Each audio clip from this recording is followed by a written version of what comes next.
Entrando Linda Camila. Cuadró. Atención. Segundos apenas para que se ordene la salida en sus puestos.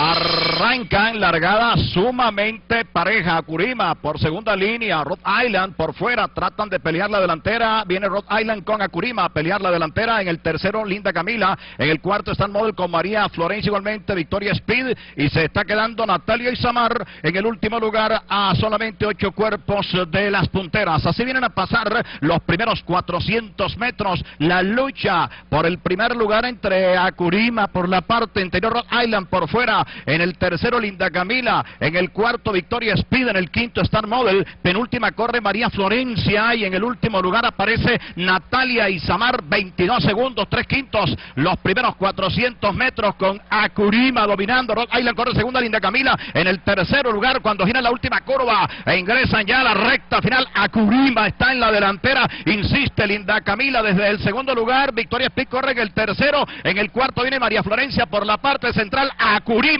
mantiene ventaja, insiste Linda Camila, pero Acurima sacó mucha ventaja en la punta y se les viene en ganancia la yegua. Acurima domina Acurima, Acurima solo hacia la raya, les gana Acurima, ganó Acurima. Para el segundo Victoria Speed, en el tercero Linda Camila, en el cuarto María Florencia, en el quinto Natalia Isamar, en el sexto Rhode Island, en el séptimo Star Model, corrieron las 7 inscritas.